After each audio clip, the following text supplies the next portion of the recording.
Yo, it's official. Like a referee with a whistle. So like and share this episode. And today I'm gonna talk about something I never talked about. I'm gonna talk about my life and times when I was in the Navy. Someone asked me about should they go in the Navy? What was my experience in the Navy? And there's a whole long list of questions that people were asking for the past 2 to 3 months. And I never talked about a lot of my experience in the Navy, but people said, one of the questions I asked is that I got to say, dude said, should he go in the Navy? And I said, it depends. Depends on what you want to do when you get in the Navy. That's what it really comes down to. What are you trying to do? What's your goal? That's what it really starts from. Now, there's some pros and cons. I would say one of the things that most people dislike about being in the Navy is the time away from friends and family. That's going to be a big one because that's the sacrifice, away from friends and family. And I'm talking like months, 3 months, 6 months, 12 months, 18 months away from your wife and kids. If you got them, if you're a single guy, I mean, okay, you good, but you might have a little girlfriend, but whatever. You know what I'm saying? It's that's the sacrifice, time. You can't get the time back. But the benefits are you get to travel, see the world. You get to maybe you can attend college while you're active. Now, a lot of this is going to be depend on where you're stationed at, where you're, what base you're on. That because see, every command is different. Every base is different. You know, like it's just set up that way. Now, if you're overseas trying to take classes, that's going to be very difficult because it's just too much going on. You're going to be too busy. And a lot of the way they got things set up overseas, you don't have a lot of the same resources overseas versus being stateside. If you're stateside, you can take classes. You can go to college, whether on your free time or even online.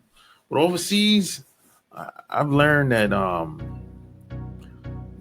it's just different overseas. You don't have the same resources. It's not set up the same way. And see, I didn't know that. I didn't know that up front. I kind of wish I knew that up front, but I didn't. But if you can't go while you're active military, you can definitely go afterwards with a GI Bill. So you're good either way. Whenever you decide to go, you can still go. And plus, you don't really have to worry about, you can get access to more funds when you go to college versus the average person. You know, that's one good thing. And you have opportunities to get some type of career training, whether you want to be a doctor or a lawyer or in engineering or whatever career path you take, you can do that in the Navy. You know, and there's a lot of benefits, but the thing that I dislike, they don't tell you how to get access to a lot of the benefits when you get out.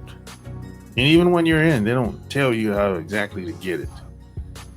And a lot of times, I think a lot of us, we're so busy when we're in there, we don't really have time to think. Because being in the military is a very fast-paced environment. That's another thing I didn't know. It's very fast-paced. Things happen so fast, and a lot of times you don't really have time to think about anything else. You really don't. It's a very fast-paced environment. A lot of stuff going on, and it's a high-stress environment as well. And there's not a lot of room for mistakes as far as your job. Like, for example, the job that I had, I couldn't afford to make a mistake. If I made a mistake, somebody could die. So it's that high stress of an environment for most people. And if you do make a mistake, you better cover your ass, and you better make it right. Because there's not a lot of room for mistakes. It's based on the job that I had. I think I might have made a mistake one time in 3.5 years. And that one time that I made a mistake, I had to make that shit right within 5 minutes.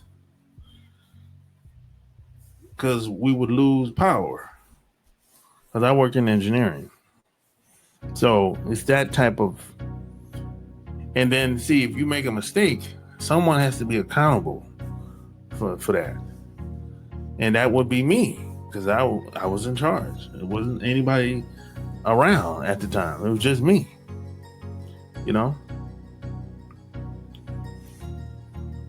So, and one thing I would say about being in the military, it's probably the most, I'm not saying it's perfect, but it's probably the most fair and justified environment I ever worked in. It's very difficult for people to play the politics game. I'm not saying politics don't exist. It does exist if you're like an officer or something like that. If you're like a admiral or maybe lieutenant. But even still then, you can still maneuver. So the politics does exist. But if you're enlisted, no. Meaning if you're enlisted, meaning you don't have a degree. You might have, you came in like without a degree, basically, for the most part. It's not a lot of politics. It's based on what you've done on paper.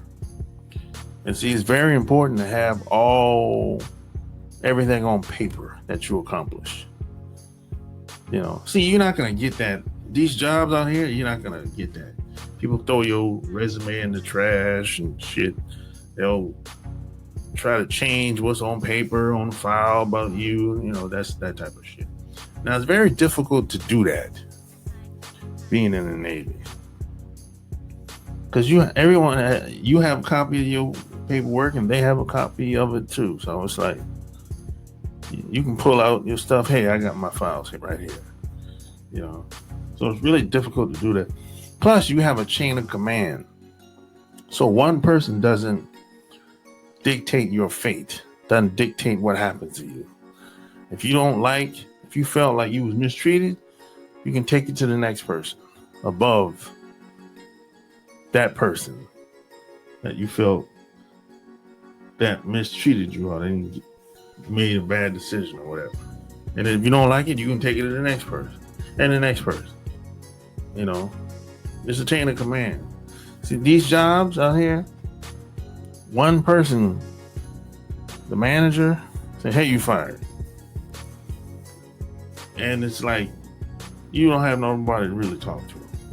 You gone. You out the door, along with all your stuff that was on the desk. See, one person can't really fire you in the military. It doesn't. It's not like being on a regular job. It's probably the most honest. I'm not saying it's perfect. It's probably the most honest and justified work environment I've ever been in. You get rewarded based on your production, based on what you've done, what you accomplish. You don't get rewarded based on what you accomplish on these jobs out here as a citizen at all. Someone else might get the reward for what you've done. That doesn't happen in the military. That doesn't happen. No one, you're not going to do all the work, and somebody in the office going to get all the credit. And when it's time for you to get promoted, they say, hey, you don't deserve to get promoted. Now, that doesn't happen. No. No. See, everything has to be recorded. That's why that's never going to happen. Even if they tried it, it still ain't going to work. Because everything has to be recorded. Everything is on paper. Every little step you take, every day, every second. That's the difference. That's why a lot of the politics, it doesn't, the higher you make rank, you're going to run into some of the politics. But if you're at the bottom, working your way up, no. There's favoritism. Oh, for sure. Yeah, there's always going to be favoritism. But I didn't really let that bother me because I wasn't looking to be buddies with anybody like that. And it's all about making rank. Once you make, I'd say E4, oh, it's smooth sailing from there. Yeah, once you get past E3, it's smooth sailing from there. It's then they start putting you in leadership positions. Then once you produce and prove that you're a good leader, it's like, okay, you're gonna make rank. You're gonna get promoted. It's all about showing and proving. And the more you get promoted, the more you make rank, the more money you make. Because it's all about showing and proving. The favoritism, who cares? The favoritism ain't going to stop you from making rank. Because like I said, one person doesn't determine your fate. In the Navy, it's a group thing. It's a team thing. It's a division thing. They call it a division. So that's one of the biggest differences versus just having a job, or working for the post office, or working for BILO or whatever. You know what I'm saying? That's one of the biggest differences. Working for BILO or Walmart or some restaurant. There's so much politics on these jobs. It's like, damn. And you could get fired tomorrow. You can't get fired in one day in the military. In order for you to get fired, that might take months, years. That might take 12 to 18 months for you to get kicked out. And you can get fired on your job tomorrow.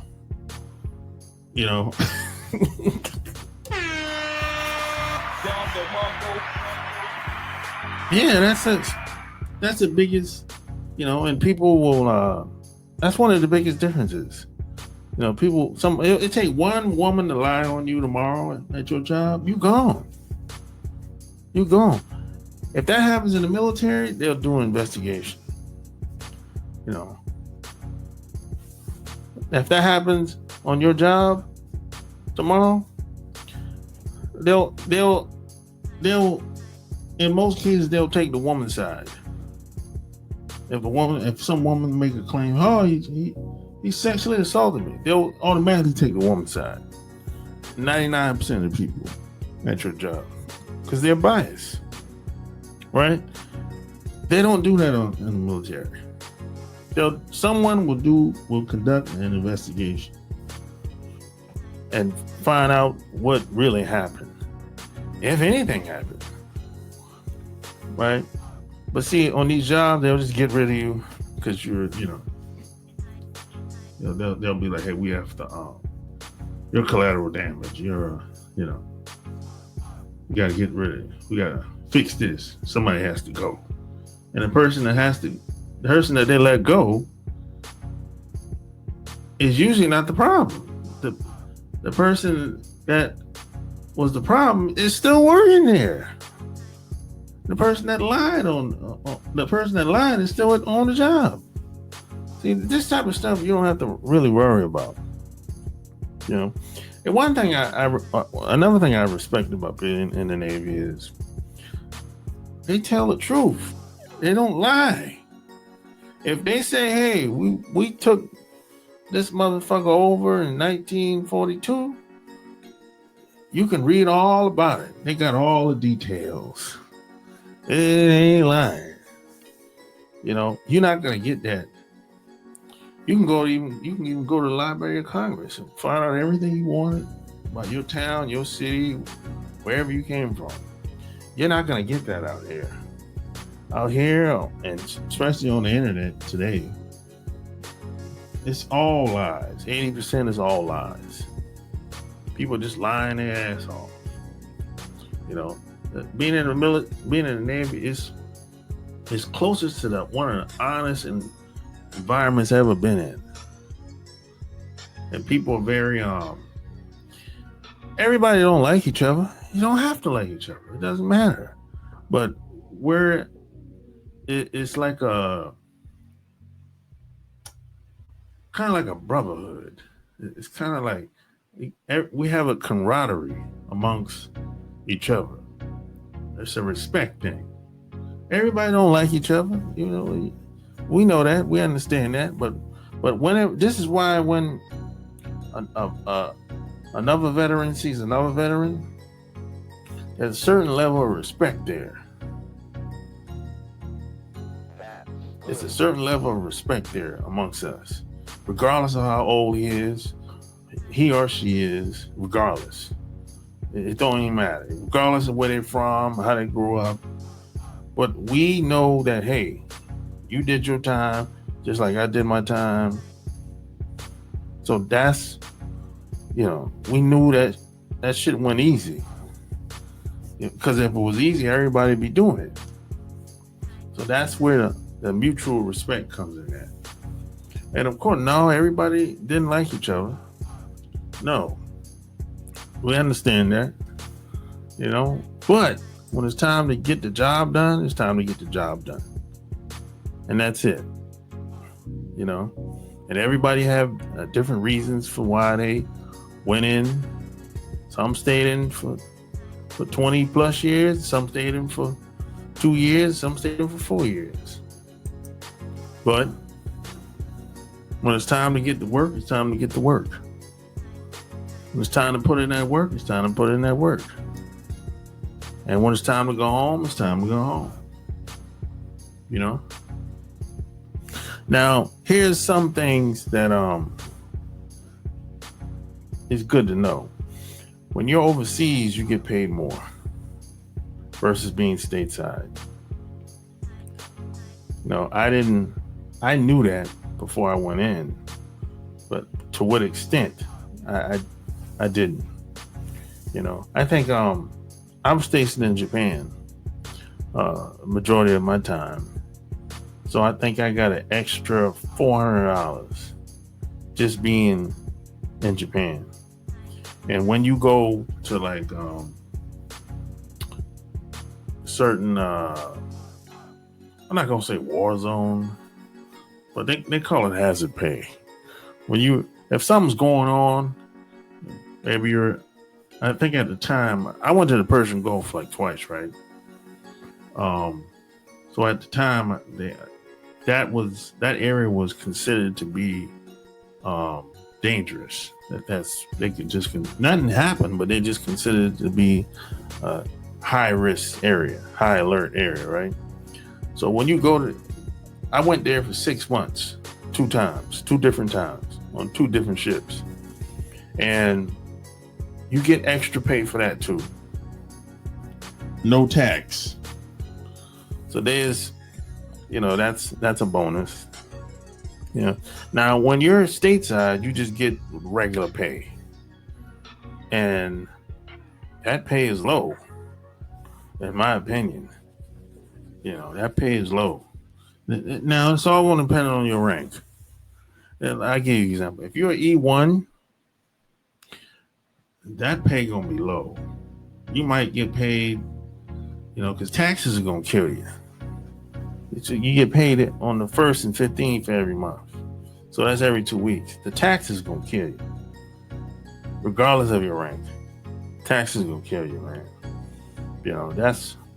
I'm like, damn. I think the first check I got, I said, damn, they take a lot of taxes. Oh, I'm like, geez Louise. And one thing about being in the Navy that I realized, it's the closest thing to being a celebrity. I realized that. It's the closest thing to being a celebrity. I'm talking women throw themselves at you. You got to be careful with that, especially when you go to other countries. And and the thing that used to always make me wonder, what did they hear about us? Because being in the Navy, we pull into certain countries all the time.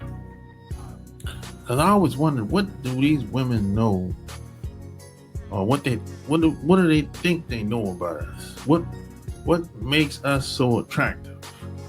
I always wondered about that. Is it? It's more than just a uniform. It's there's more to it than that. Some people will say it's the guys in the uniform, and that's a little bit more than that. I boiled it down to this. It's not. It's what's behind the uniform that a lot of women were attracted to. Because it ain't the money. Because it ain't a lot of money. It's not a lot of money in the military. Unless you're an officer, like an admiral or general or something like that. But it's not a lot of money. I'm just saying. But I guess it just depends on what's a lot of money to you. I don't know. But that's just my opinion. So, you have to be aware of people that you're going to be meeting. And I always keep in mind that nobody really cares about a veteran or someone in the military. So if anything happens to you when you're out and about or in these other countries, these people really don't care about you. You might think, or they might act like they care about you. If they see you in a uniform or whatever, they really don't care nothing about you. You're in their country, and sometimes they don't even want you there. And you don't have nothing to do with that. You don't have anything to do with how they feel about you being there. You're just doing your time. You know what I'm saying? But they don't understand that. They act like you actually wanted to be there. It's just a weird dynamic that a lot of these people have in these other countries, man. And I noticed that because when I first went to Japan, people were telling me about stuff that happened in Japan 20, 30, 40 years ago. And I'm like, yo, I wasn't even born back then. Why are you telling me this? I don't got nothing to do with that, right? And they said, well, yeah, I'm just saying or whatever. I said, yeah, but I ain't got nothing to do with that. What are you telling me that for? So you're gonna run into that. And when you're out and about, shit is gonna happen to people. That's just comes with the territory. The guys are gonna get drunk and get taken advantage of, get raped, molested, or get in some type of violent altercation, get set up by some woman. That shit is gonna happen too, because a lot of guys are young, reckless, and some people, it don't even matter how old they are, they're just reckless. And they're drinking, and some people are getting high and doing whatever they do. And a lot of these women are predators. A lot of these women will prey on a lot of the military people, whether stateside or overseas, it don't even matter. A lot of the women are predators, so you have to be careful. Even if you're a woman, you have to be careful. Because if you're a woman, you got other women trying to get at you, and then you got guys trying to get at you. So that's even worse. You got a double dose of fuckery.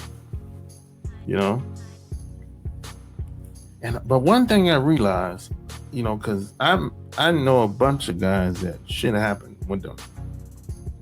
They got drugged and all kind of shit. They got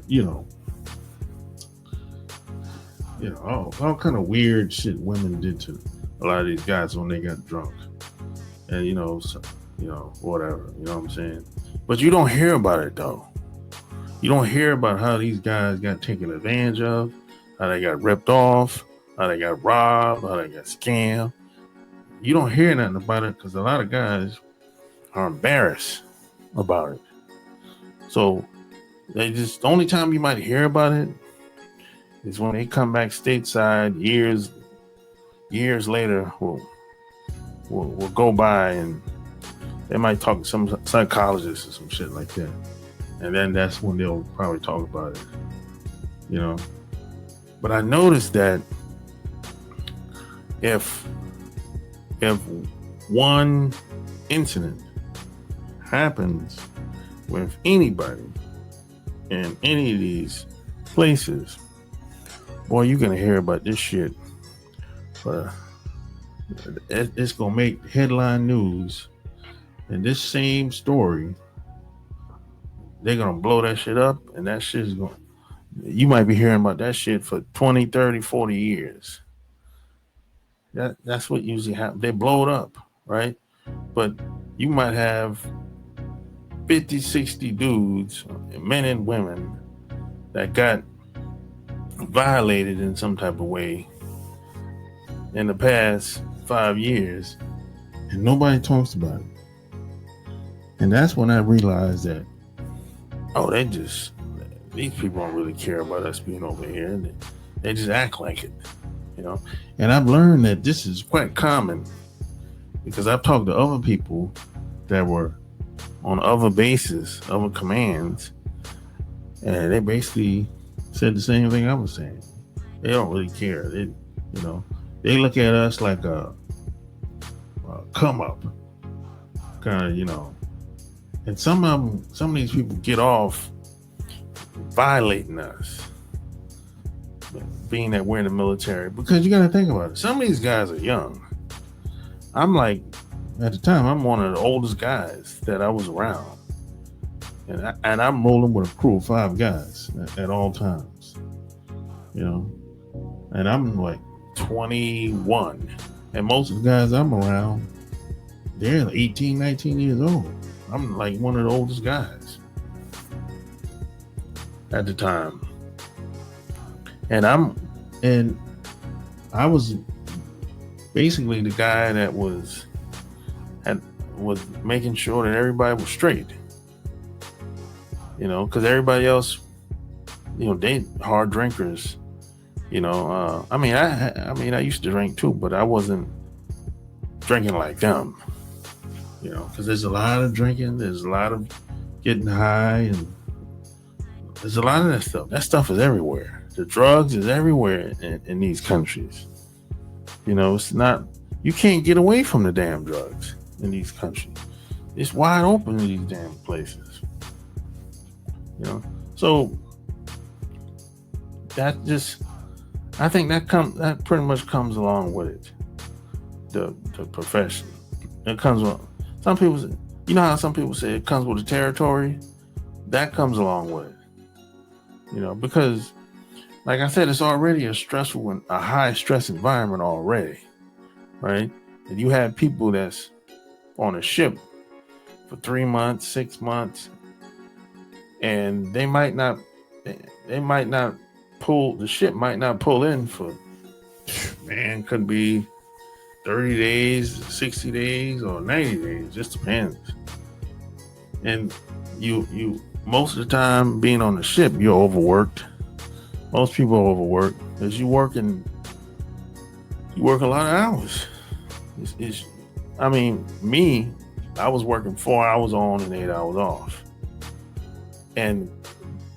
But you don't really get 8 hours off and you know why? Because when you have that 8 hours off, you're doing drills, you have to eat, and you really getting 4 to 5 hours sleep. And you have drills all the time. All the time. When I say all the time, I'm talking sometimes every other day you're doing drills. And you don't know when the drills is going to happen. It's usually an alarm usually go off. And then somebody usually come to where you sleep and tell you, hey, you have to get up. But everyone has to get up. So during that 8-hour time off from work, you're not really off. You're just not working. So you're not really getting 8 hours sleep. Just like I said, you have to eat, and you have to do drills. So the only time that that's almost guaranteed not to have drills is on a Sunday. Sunday is like the only day where it's like you kind of chill. Ain't really nothing going on unless something happens, like an emergency or something like that. But a lot of this stuff is really going to be dependent upon your command, where you're stationed at, who you work around, and I had a good time. But overall, I had a good time. Probably some of the best time I ever had in my life. Really. Like I said, you're not going to know everything before you go in. That's almost impossible. But I would say overall, being in the Navy is physically and mentally challenging. The schedules are rigorous, and there's always the potential for danger, of course. That just comes along with the job. And there's a sacrifice. You being away from your friends and family for months. It could be even years. It's a very structured environment, and it's a chain of command, which I think is a good thing because one person doesn't dictate your fate. And you can you have opportunities to get into technology. You can travel. You physically, you can get in shape. That's another good thing. Good health. The food it's not bad food. It's not the best food because they don't put a lot of salt and pepper in the food. So the food is gonna be good for you. Might not taste the best because a lot of us we like a lot of salt and pepper in our food, so they don't allow a lot of that while you're on the ship. Now off the ship, of course, you can eat whatever you want to eat, but hopefully, if you're thinking about going in, you find a good recruiter. Now, finding a good recruiter, that's going to be a challenge because a lot of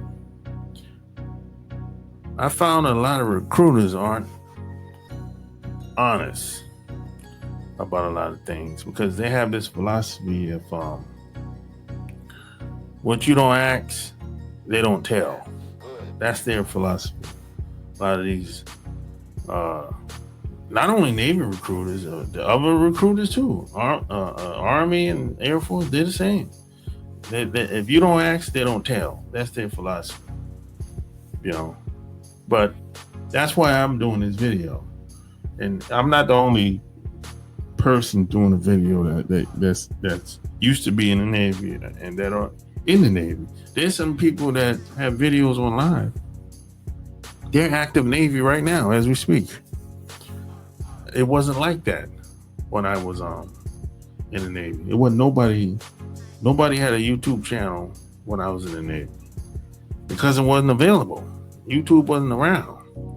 So in this day and time, I think being in the military, you can find out much more. There's much more information available than today than ever before. And this way people won't get caught off guard like I did when I went in, you know. So I think that's a plus. But overall, man, it's a good experience. I just wish I would have had more information about a whole lot of other things that I'm not going to get into, you know, before I went in. And even when I got out, I wish I would have known certain things. But just keep this in mind. Have everything on paper that you did. I don't care what it is. Whether it's medical stuff, job related stuff, have everything on paper. Because if you don't have it on paper, that means it didn't happen. See, it's not what you know, it's what's on paper. So that's usually how it go, man, you know. But so when people ask me, well, should you go in the Navy? I said it all depends on what you're trying to do, you know. But if you're trying to, you want to go to college, yeah, that's a good reason, in my opinion, you know. But see, and when you get out, you're going to, it's going to change you. It's how you see the world and how things really get done. It's going to give you a different paradigm shift. I know that happened to me, you know, because to me, when I went in, you know, I was thinking one way. When I got out, I was like, man, this is how the world really works. This is how things really get done, you know. So it's gonna give you a winning spirit, you know, much more productive and disciplined and all that good stuff, you know. Yeah, so would I change anything? Yeah, but I wouldn't. I don't have no regrets of going in, not at all. It was some of the best times ever have in my life. So, you know. So that's pretty much all I have to say, man. Anything else you want to know, just leave your comments below. Until next time, I'm out. Peace.